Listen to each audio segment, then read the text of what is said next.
6ஆம் அதிகாரம் வெளிப்படுத்தின விசேஷத்திலிருந்து ஒரு சில காரியங்களை நாம் பார்க்க போகிறோம். சில காரியங்கள் அப்டேஷன்ஸ் ஆகும் பார்க்க போகிறோம்.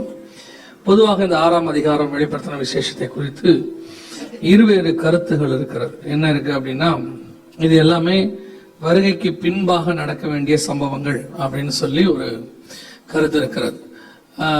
ஒரு சிலர்ல அநேகர் இது வருகைக்கு பின்னாடி தான் நடக்கணும் அப்படின்னு சொல்லி சொல்லுவார்கள். ஆனால் உண்மையிலேயே சில காரியங்கள் அன்னைக்கு ஒருவேளை அவங்களுக்கு கிடைச்ச வெளிச்சத்தில் அதை அப்படி சொல்லியிருக்கலாம். ஆனால் வருகைக்கு முன்பாக நடக்க வேண்டிய விஷயங்கள் தான் இந்த 6ஆம் அதிகாரத்தில் இருக்கிறது. அதற்கு நிறைய ஆதாரங்களும் இருக்கிறது, நிறைய வசன ஆதாரங்களும் இருக்கு. சில நேரத்தில் நாம் தியானிக்கும் பொழுது சில காரியங்களை விட்டு தியானிச்சிருவோம். அதற்கு பிறகு அந்த காரியங்கள் வெளிப்படும் போது நம்ம முன்னாடி பேசுனதுக்கு அது கொஞ்சம் மாற்றி இருக்கும். அப்படித்தான் 6ஆம் அதிகாரமும் அநேக வருஷங்களாக இது வருகைக்கு பின்னாடி நடக்க வேண்டிய சம்பவங்களாக சொல்லப்பட்டது. ஆனா இது எல்லாமே வருகைக்கு முன்னாடி நடக்க வேண்டியது. ஏன்னா 7ஆம் அதிகாரம் 9ஆம் வசனத்துலதான் சபை பரலோக ராஜ்யத்தில் இருக்கிறதை பார்க்க முடியுது. சகல கோத்திரத்திலிருந்தும் ஜாதிகளிலிருந்தும் மீட்கப்பட்டதும் ஒருவரும் எண்ணக்கூடாதுமான திரளான கூட்டமாகிய ஜனங்கள் சிங்காசனத்திற்கு முன்பாக நிற்க கண்டேன்னு இருக்கு அதுல. சோ இது சபை எடுத்துக்கொள்ளப்படுறதுக்கான ஒரு அடையாளம். அப்ப அதுக்கு முன்னாடி உள்ள விஷயங்கள் எல்லாமே வருகைக்கு முன்னாடி தான் நடக்கணும். அதன்படி 6ஆம் அதிகாரத்தில் சொல்லப்பட்ட விஷயங்கள் எல்லாம் இப்போது நடைபெற்று கொண்டு இருக்கிறது, நம்ம கண்ணுக்கு முன்னாடி நடைபெற்று கொண்டு இருக்கிறது. அதைத்தான் நாம இன்னைக்கு எந்த அளவுக்கு அது நடந்திருக்குது, எந்த அளவுக்கு இன்னும் என்னென்ன காரியங்கள் இன்னும் நடக்க வேண்டி இருக்கிறது அப்படிங்கறத தான் நாம இன்னைக்கு பார்க்க போகிறோம். தொடர்ச்சியாக கடைசி கால அடையாளங்களை நாம் பார்த்து கொண்டிருக்கிறோம். சோ இது ஒரு வேத பாடத்தை போல இருக்கும். 6ஆம் அதிகாரம் வெளிப்படுத்தின விசேஷத்தில் நீங்கள் பாத்தீங்கன்னா 6 முத்திரைகளை குறித்து சொல்லப்பட்டிருக்கிறது. முத்திரைகளின் புஸ்தகத்தை குறித்து சொல்லப்பட்டிருக்கு. இந்த முத்திரைகளின் புஸ்தகம் என்பது இங்க இல்ல, இதுக்கு முன்னாடி இன்னொரு இடத்துல இருக்கு. தானியேல் புஸ்தகம் 12ஆம் அதிகாரம் 4வது வசனத்தை வாசிங்கள். தானியேல் புஸ்தகம்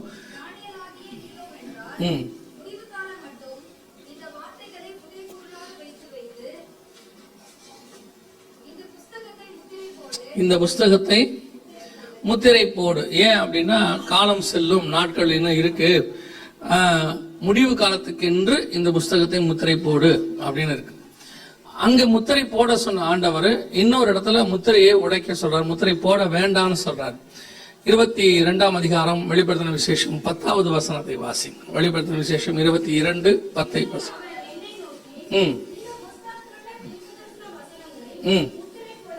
முத்திரை போட வேண்டாம் அப்படிங்கிறார். காலம் சமீபமாயிருக்கிறது. அப்போ தானியேல் போட்ட முத்திரைகளை எல்லாம் இங்க ஆண்டவர் உடைச்சிட்டாரு. உடைச்சது மாத்திரம் அல்ல, அதுக்கப்புறம் அதை என்ன பண்ண வேண்டான்ட்டாரு, முத்திரை போட வேண்டாம். ஏன்னா அப்பவே காலம் சமீபம். எப்போ?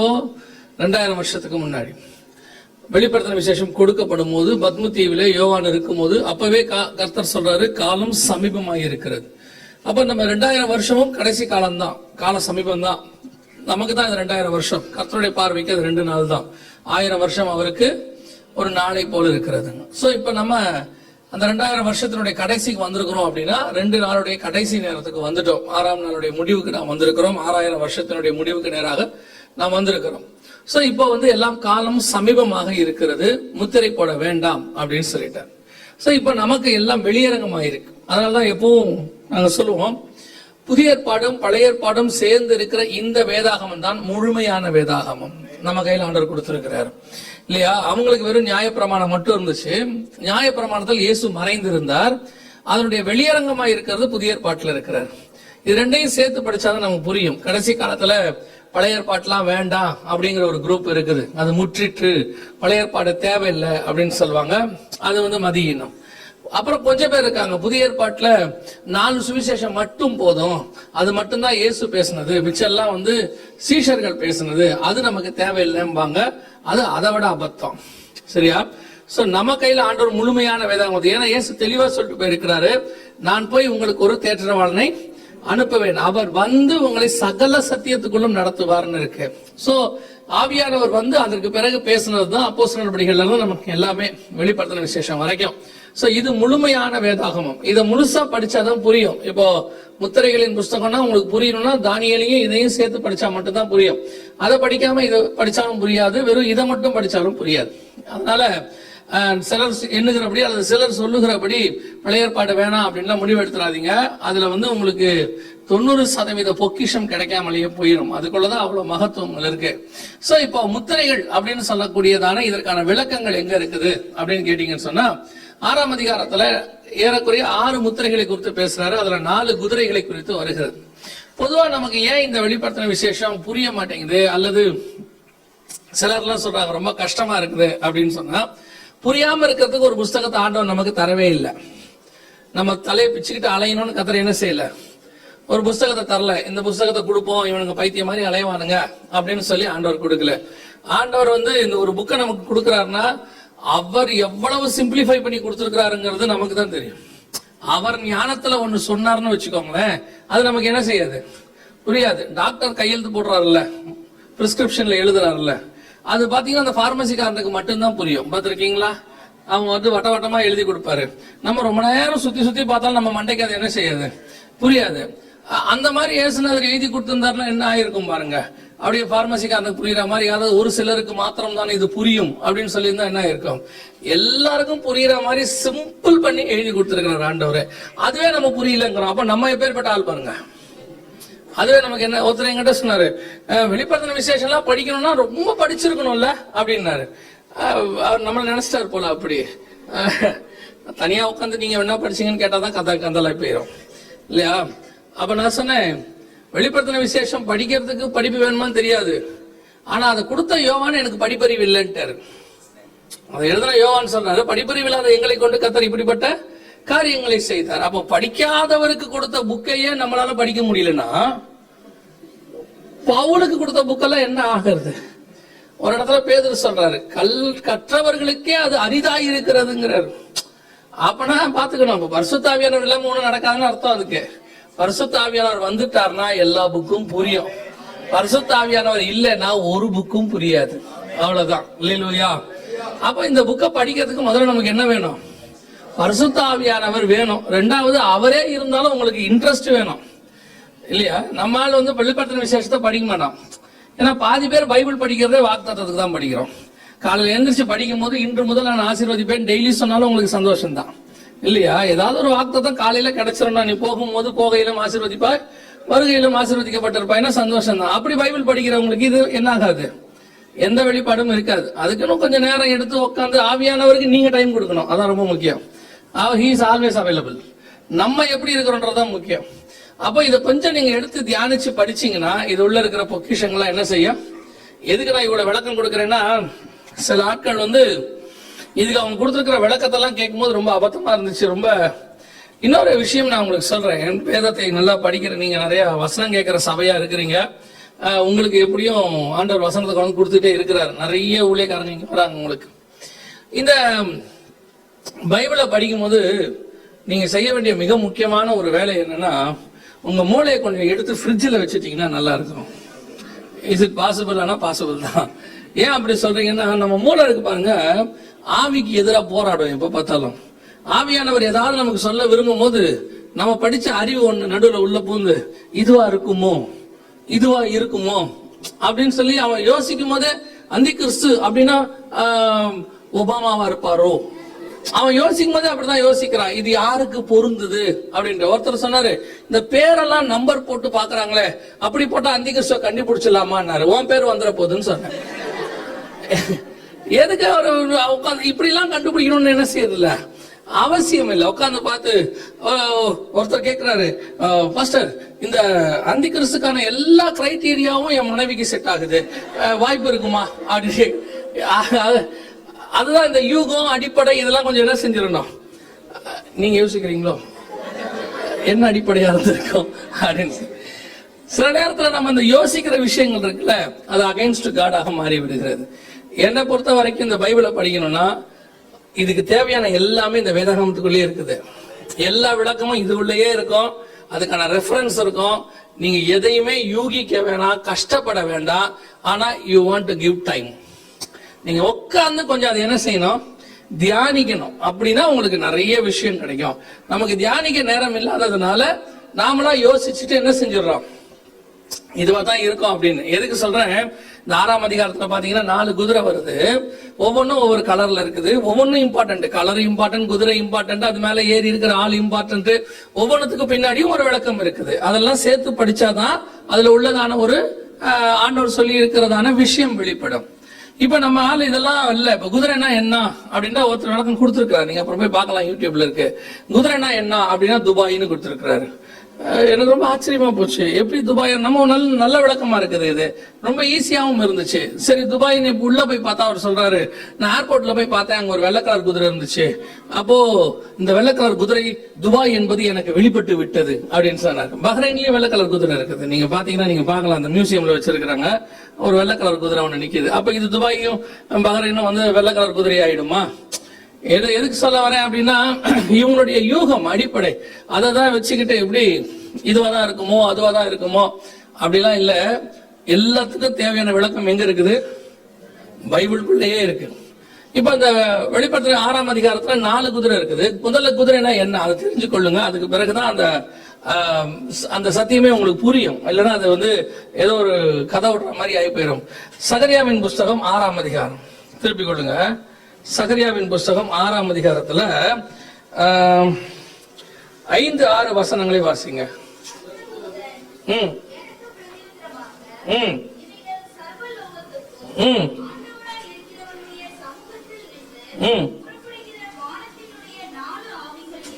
எதை பத்தி சொல்லப்பட்டிருக்கிறது அப்படின்னு கேட்டீங்கன்னா, முதல் வசனம் வாசிங்க பார்ப்போம்.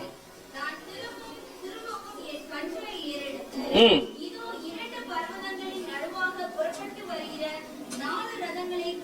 ம்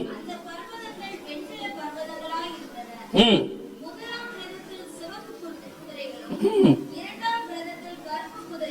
ம்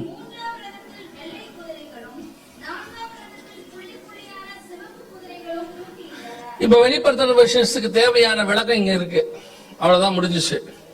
இப்ப அங்க 4 குதிரை இருக்கு, அந்த 4 குதிரையும் இங்க இருக்கு, அந்த கலர் 3 கலர் இங்க இருக்கு, ஒரு கலர் மட்டும் கொஞ்சம் மாறி இருக்கிறது. 4 குதிரைகளை பத்தி சொல்லப்பட்டிருக்கிறது. அது என்னங்கிறதுக்கு விளக்கம் அங்க இருக்கு. இந்த 4 குதிரைகளும் 4 ஆவிகளாம், முடிஞ்சிருச்சு, அவ்வளவுதான். இந்த 4 ஆவிகள் என்னென்ன செய்யும்னா, எப்பவுமே தெரிஞ்சு கொள்ளுங்க, ஆண்டவர் தம்முடைய வேலைகளை பூமியில செய்வதற்கு தம்முடைய வேலைக்காரர்களை அனுப்புவார். அந்த வேலைக்காரர்கள் தான் தூதர்கள், அதுதான் ஆவிகள் என்று சொல்லப்படுகிறது. சோ அவங்க இறங்கி ஒரு வேலையை செய்வாங்க அப்படின்னு நம்ம பார்க்கிறோம். அப்ப 4 ஆவிகள் இந்த பூமியில 4 விதமான காரியங்களை நடப்பிக்க போகிறது. இப்ப இந்த 4 காரியங்கள் என்ன நடப்பிக்க போகுது அப்படிங்கறத எதை வச்சு கண்டுபிடிக்கலாம் அப்படின்னு கேட்டீங்கன்னு சொன்னா, இப்ப நீங்க வெளிப்படுத்தின விசேஷம் 6ஆம் அதிகாரம் 2வது வசனத்தை வாசிங்க. ம் ம் ம் ம் அப்ப இது எதை குறிக்குது அப்படின்னு கேட்டீங்கன்னு சொன்னா, கவனிங்க, அதன் மேல் ஏறி இருந்தவன் அப்படின்னு ஒண்ணு இருக்கு. குதிரைங்கிறது எதை குறிக்குது? ஆவியை குறிக்குது. நீங்க பைபிள் ஸ்டடி மாதிரி வச்சுக்கோங்க, அப்படியே எழுதிட்டே வாங்க, உங்களுக்கு பின்னாடி பிரயோஜனமா இருக்கும் அப்புறமா உங்களுக்கு. சோ அப்ப குதிரை என்பது ஆவியை குறிக்கிறது. அதன் மேல் ஏறி இருந்தவன் அப்படின்னு இங்கதான் டிஃபர் ஆறாங்க எல்லாருமே, அதுக்குதான் சொல்றேன். வெள்ளை குதிரையில ஏறி இருக்கிறது அந்தி கிறிஸ்து. அந்தி கிறிஸ்து 6ஆம் அதிகாரம் 2வது வசனத்திலே வர்றதுனால, அப்போ வருகை வந்து அதுக்கு முன்னாடியே தானே வரணும், அப்படின்னா இது வருகைக்கு பின்னாடி நடக்கிற சம்பவம் அப்படின்லாம் நினைச்சுக்கிறாங்க. இப்ப வெள்ளை கலர் குதிரை மேல ஏறி இருக்கிறது ஒரு ஆள்னே வச்சுக்கோங்களேன், ஒரு உதாரணத்துக்கு அந்தி கிறிஸ்துன்னு வச்சுக்கிட்டீங்கன்னா, அப்ப அந்த கருப்பு கலர் குதிரை மேலேயும் ஒருத்தர் ஏறி இருக்கிறான், சிவப்பு கலர் குதிரை மேலேயும் ஒருத்தர் ஏறி இருக்கிறான், மங்கிர நிறமுள்ள குதிரை மேலேயும் ஒருத்தர் ஏறி இருக்கிறான்னு இருக்கு. அப்ப அந்த நான் மிச்சம் 3 பேர் யாருன்ற ஒரு கேள்வி ஒண்ணு வரும். நான் சொல்றது புரியுதா? இது ஒரு ஆள்னா அப்ப 3 பேர் மிச்சம் என்னவாதான் இருக்கணும்? ஒரு ஆளா தான் இருக்கணும். அப்ப இவங்க இதுக்கு மட்டும் விளக்கம் கொடுத்துட்டு மிச்சம் 3க்கு என்ன கொடுக்கல? விளக்கம் கொடுக்கல. ஏன்னா இவங்களுக்கு இந்த வெள்ளை கலர் குதிரைன்னு சொன்ன உடனே அது அந்தி கிறிஸ்துவா தான் இருக்கணும் அப்படிங்கிற முடிவுக்கு வந்துட்டாங்க. உண்மையிலேயே அது மேல ஏறி இருக்கிறது என்ன, அது எதை குறிக்குது அப்படின்னு சொன்னா, அதே 6ஆம் அதிகாரம் வெளிப்படுத்தின விசேஷம் 8வது வசனம் வாசிங்க. ம் ம் அப்ப ஏறி இருக்கிறவனுக்கு பேர் என்னது அப்படின்னா என்ன அர்த்தம்? அது ஒரு சம்பவம். மேல இருக்கிறது என்னது? ஒரு சம்பவம். அதை நடப்பிக்கிற தூதனவன், அதை செய்யக்கூடிய ஆவிதான் அந்த குதிரை. நான் சொல்றது புரியுதா? அந்த ஒரு சம்பவம் நடக்க போது அதை நடப்பிக்கிறதுன ஆவி வருது. அந்த சம்பவம் என்னங்கிறதுக்கான விளக்கம் அந்த கலர்ல இருக்கு. அவ்வளவுதான் விஷயம். இதை நீங்க கொஞ்சம் தியானிக்கணும். இவ்வளவுதான். இதை நீங்க எடுத்தீங்கன்னா வசனத்திலேயே எல்லாமே இருக்கும். இப்ப எதுவுமே நம்ம யூகிக்கவே இல்லை. புரியுதா? குதிரைன்னா ஆவின்றது சகரியாவில் இருக்கு. மேல உட்கார்ந்து இருக்கிறதுங்கிறது ஒரு சம்பவத்தை நடப்பிக்கிறவன் அர்த்தம். அப்போ இப்ப நம்ம கலரை பார்க்க போறோம். ஒவ்வொன்றுத்துக்கும் என்ன இருக்குது? ஒரு கலர் இருக்கு. சோ இதை வச்சுக்கிட்டு நீங்க படிச்சீங்கன்னா ஒவ்வொரு ரெவலேஷன், வெளிப்படுத்தின விசேஷம் அல்லது உங்களுக்கு ஒரு வெளிப்பாடு கிடைக்கும். இதை கொண்டு நீங்கள் காரியங்களை கற்றுக்கொள்ளலாம். அவ்வளவுதான். அதுக்கு தான் ஆண்டவர் கொடுத்திருக்கிறார். இதுக்கு இப்ப உங்களுக்கு என்ன படிப்பறிவு தேவை? PhD எல்லாம் தேவையில்லை. MDiv, BDiv அதை படிக்கிறவங்க படிக்கட்டும், குற்றமாசல் இல்லை. இதுக்கு அதெல்லாம் தேவையில்லை. இதுக்கு ஆவியானவர் தான் தேவை. ஆவியானவர் கூட இருந்தாலும் இதை எல்லாருக்கும் கொடுக்க வல்லமையுள்ளவராக இருக்கிறார். அதுதான் சொல்றேன். நீங்க உட்கார்ந்து இது கொஞ்சம் நேரம் எடுத்தா போதும். சரி, இப்ப அந்த கலருக்கு வந்துருவோம். கலரை வச்சுக்கோங்க. முதல் குதிரையை வாசிங்க. 6ஆம் அதிகாரம் 2ஆம் வசனம் வாசிங்க.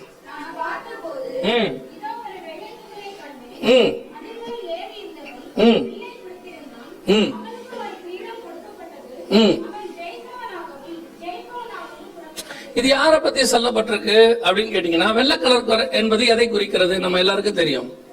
உலக பிரகாரமாக ஸ்பிரிச்சுவலுக்கு போயிடாதீங்க. இது வேர்ல்ட்லி காரியம். உலகத்துல நடப்பிக்க போகிற 4 காரியங்களை பற்றி சொல்லப்படுது. உலக பிரகாரமா வெள்ளை கலர் என்பது எதை குறிக்கிறது?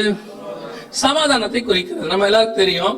இவன் ஜெயிக்கிறவனாகவும் ஜெயிப்பவனாகவும் புறப்பட்டான். அதுதான் கீவேர்ட். இப்ப வாசிங்க. வெளிப்படுத்தின விசேஷம் 13ஆம் அதிகாரம் 7வது வசனத்தை வாசிங்க.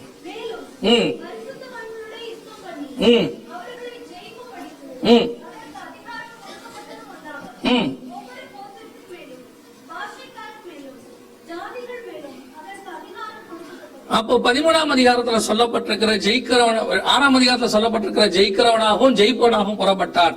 கையில ஒரு கிரீடம், அது ஆளுகை. அவனுக்கு ஒரு கிரீடம் கொடுக்கப்பட்டது, அது ஆளுகை.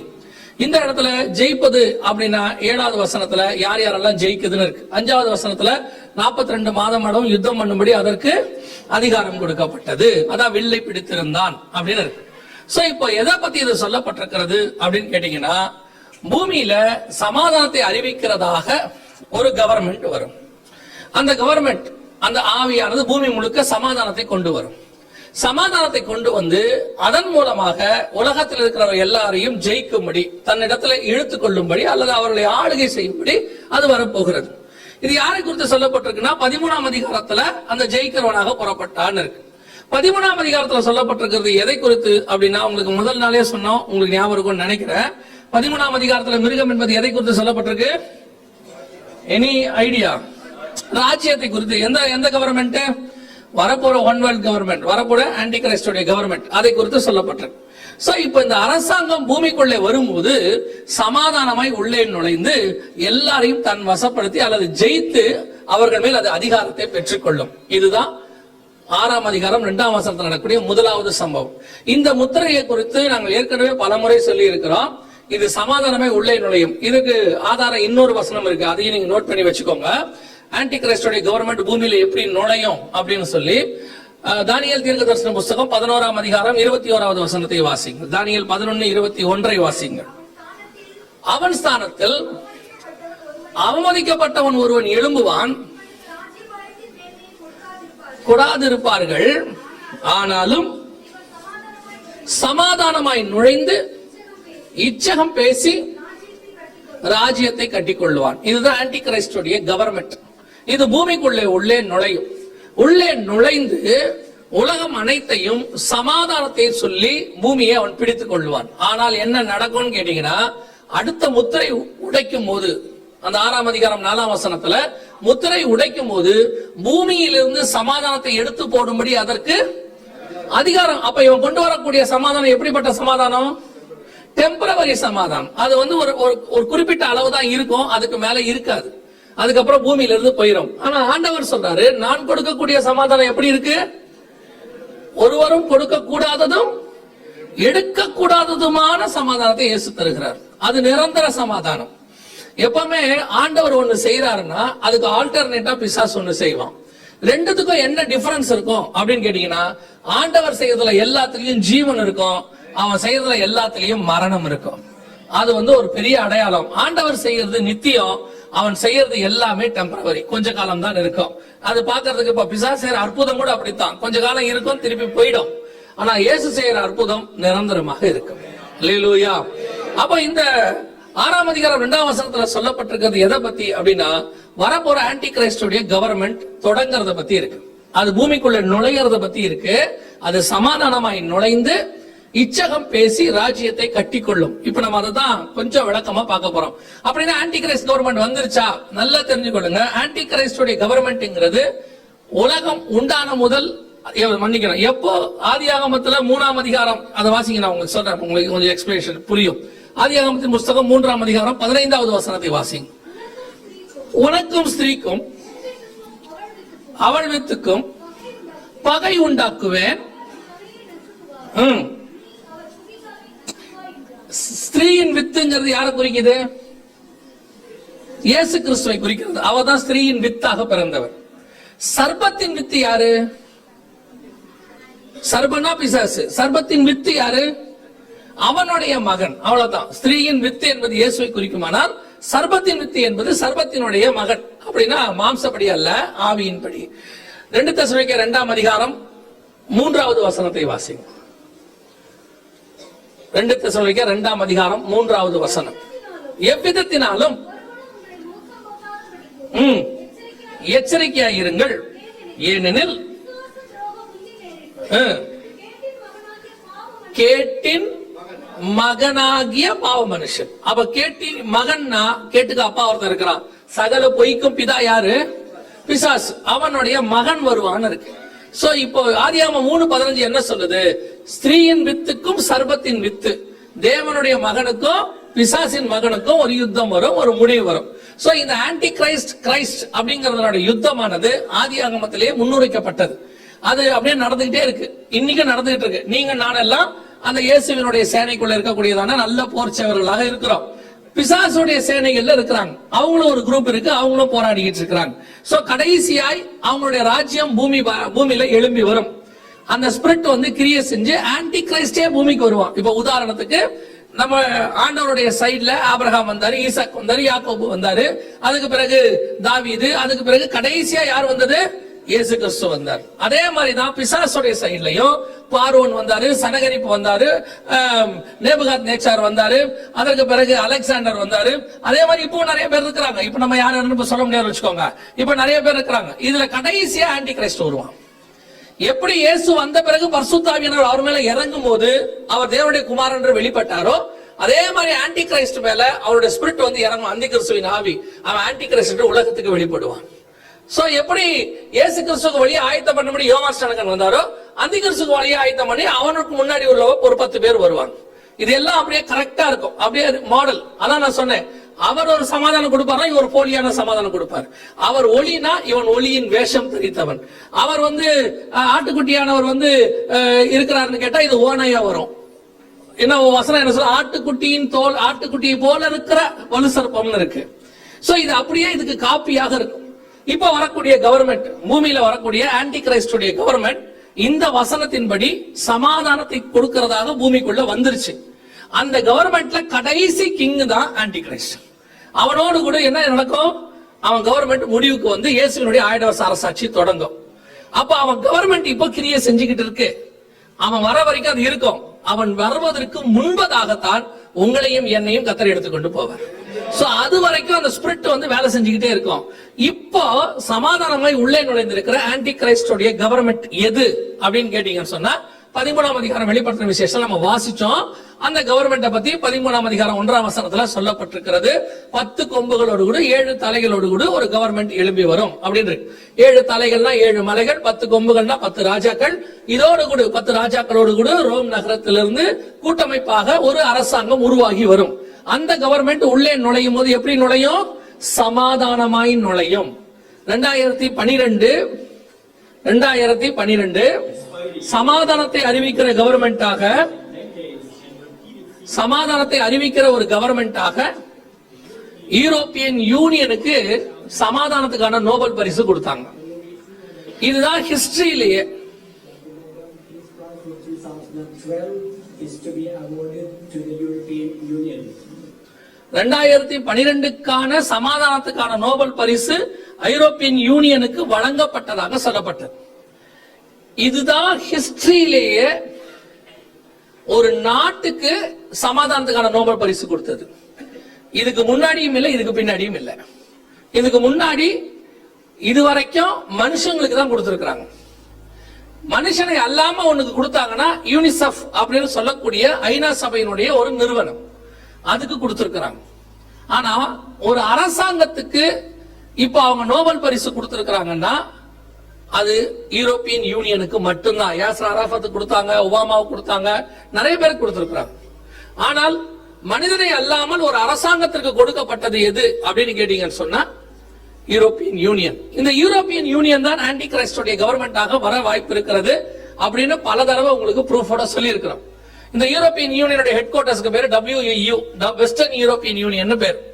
இது 10 நாடுகளுடைய அமைப்பு. நான் சொல்றதெல்லாம் நீங்க எழுதிக்கிட்டு அப்புறம் போய் பாத்தீங்கன்னா உங்களுக்கு தெரியும். 10 நாடுகளுடைய அமைப்பு.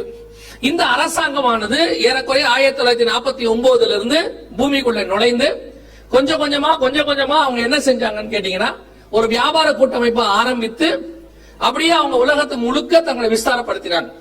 10 நாடுகள் தலைமையா இருக்கும். அவங்களுக்கு கீழே இப்போ ஒரு 10-18 நாடுகள் இருக்கிறது. ஏறக்குறைய 28 நாடு. இந்த ரஷ்யா உக்ரைன் பிரச்சனை இருக்கு தெரியுமா உங்களுக்கு? இந்த பிரச்சனை எதனால வந்தது? நீங்க எல்லாம் ரொம்ப ஈஸியா சொல்லிடுவீங்க. நாட்டோக்குள்ள உக்ரைன் போறேன்னு சொல்லிச்சு, ரஷ்யா விட மாட்டேன் அப்படின்னு சொல்லிச்சு. ஆக்சுவலா இந்த பிரச்சனையை இப்போ போடல, இது முன்னாடியே உள்ளதான பிரச்சனை. என்ன அப்படின்னு கேட்டீங்கன்னா யுக்ரைனை யூரோப்பியன் யூனியனுக்குள்ள சேர்க்கறதுக்கான வேலை நடைபெற்றது. இப்பவும் அவர் சைன் பண்ணி கொடுத்திருக்கிறார் யூரோப்பியன் யூனியன்ல சேர்றது.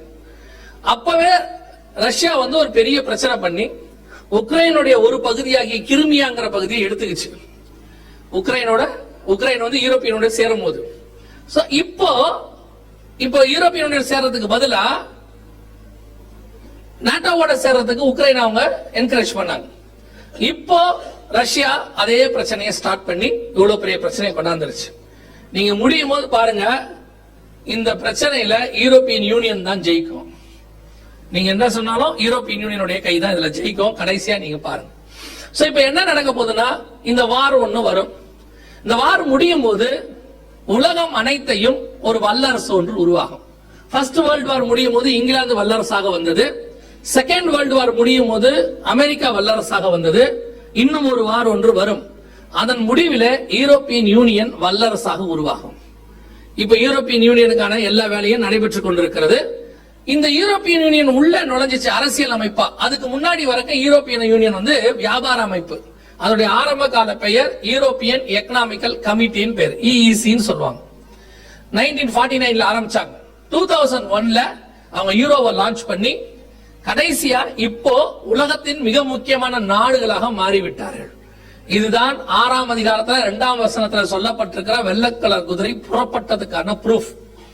இது 2012லயே முதல் முத்திரை உடைக்கப்பட்டு இது புறப்பட்டுருச்சு.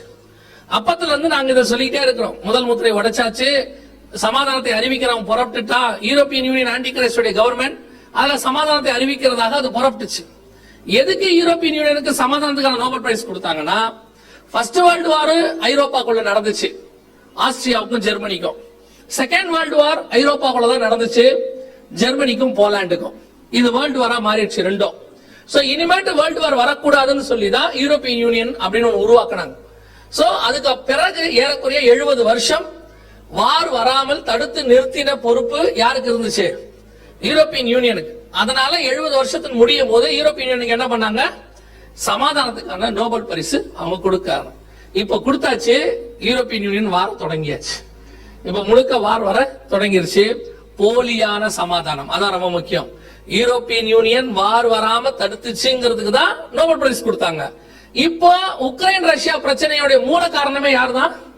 யூரோப்பியன் யூனியன் தான் காரணம். அடுத்த யுத்தத்துக்கான எல்லாத்தையும் அது செய்ய தொடங்கி விட்டது. இது ஒரு புறம், இது ஒரு பக்கம் இருக்கட்டும். இப்ப நடந்த ஒரு வாரத்துல நடந்த ஒரு விஷயத்தை நான் உங்களுக்கு சொல்லுகிறேன். முதல் நாளே உங்களுக்கு அதை பத்தி சொன்னோம், ஞாபகம் தெரியல. ஒரு ஒன் வேர்ல்டு கவர்மெண்ட் ஃபார்ம் ஆகுது உலகளாவிய. அந்த ஒன் வேர்ல்டு கவர்மெண்ட்டுக்கு யூரோப்பியன் யூனியன் தான் என்னவா இருக்குது? தலைமையா இருக்குது. எல்லாம் உங்களுக்கு சொன்னோம். அந்த ஒன் வேர்ல்டு கவர்மெண்ட்னா என்ன அப்படிங்கிறதுக்கு ஒரு 4 விஷயம் சொன்னோம். ஞாபகம் தெரியாது. 1 லாங்குவேஜ் இருக்கணும், 1 ரிலிஜியன் இருக்கணும். ஞாபகம் தான் நான் சொன்ன ஞாபகம் இருக்கா? இப்ப 1 ரிலிஜியனுக்கான வேலைய இப்ப செஞ்சு முடிச்சுட்டாங்க. இங்க பாருங்க, 1 ரிலிஜியனுக்கான எல்லாத்தையும் மே மாசம் 16ஆம் தேதி சவுதி அரேபியாவில் ரியாத்ல ஏறக்குறைய 100 மத தலைவர்கள் கூடி ஒரு மார்க்கத்தை உருவாவதற்கான வேலையை செஞ்சு முடிச்சிருக்கிறாங்க. இதுல பெரிய ஆச்சரியம் என்னன்னு கேட்டீங்கன்னா, எல்லா மதக்காரங்களும் வந்திருக்கிறாங்க, அது வேற. இஸ்ரேலுடைய ரபிமார்கள் 15 பேர் வந்திருக்கிறாங்க. எல்லா மார்க்கத்திலிருந்தும் எல்லா மத தலைவர்களும் ஒன்று கூடி ரியாத்துல ஒரு கூட்டமைப்பு ஒன்று உருவாக்கணும்னு சொல்லி சொன்னது மாத்திரமல்ல, ஐநா சபைக்கு எழுதியிருக்கிறாங்க. என்ன எழுதியிருக்கிறாங்கன்னா, நாங்க கூடியிருக்கிற இத நீங்க கனப்படுத்தி வருஷத்துக்கு ஒரு நாள் இந்த எல்லா மதங்களும் இணைந்திருக்கிற ஒரு நாளா அனௌன்ஸ் பண்ணோம். ஃபாதர்ஸ் டே, மதர்ஸ் டே வரா மாதிரி இந்த மாதிரி காமனாக எல்லா மதக்காரங்களும் இணைந்திருக்கிறதை நீங்கள் என்கரேஜ் பண்ணணும் அப்படின்னு சொல்லி ஐநா சபைக்கு எழுதியிருக்காங்க. இது சாத்தியமானா போன வருஷம் வரைக்கும் சாத்தியம் கிடையாது. இந்த வருஷம் அது சாத்தியமாக இருக்கிறது. யோசிச்சு பாருங்க, இஸ்ரவேல் மதத்தோடு கூட இஸ்லாமிய மதம் சேருமா? கிறிஸ்தவத்தோடு கூட இந்து மதம் சேருமா? அத்தனை பேரும் சேர்ந்திருக்கிறாங்க. சேர்ந்து இவங்க என்ன சொல்லியிருக்காங்கன்னா, நாம மதங்களா பிரிஞ்சிருக்கிறதுனாலதான் இவ்வளவு சண்டைகள் வருது. நாம சண்டைகள் வராம சமாதானமா இருக்கணும். எந்த மதத்தையும் உயர்த்தி எந்த மதத்தையும் தாழ்த்தக்கூடாது. சோ ஒரு காமனான ரிலிஜனுக்கான ஒரு வேலையை நம்ம பார்க்கணும்னு சொல்லி அதற்காக எல்லா மத தலைவர்களும் இதற்கான ஒரு வேலையை செய்திருக்கிறார்கள். ஒரு ஃபோரம் உருவாக்கி அனுப்பியாச்சு. இப்ப எல்லா பக்கத்திலும் இது கிரியை செய்ய ஆரம்பிச்சிருக்கு. ஒரு பக்கம் ஒன் வேர்ல்ட் ரிலிஜியன், ஒரு பக்கம் one world government, European union இப்ப பார்த்தோம் நம்ம. ஒரு பக்கம் ஒன் வேர்ல்ட் எக்கானமி, வாங்கவும் விற்கவும் கூடாதபடிக்கு செய்யறது. வேதத்துல சொன்ன எல்லா விஷயங்களும் எல்லா பக்கமும் என்ன செஞ்சுக்கிட்டு இருக்கு? நிறைவேறிக்கிட்டே இருக்கு.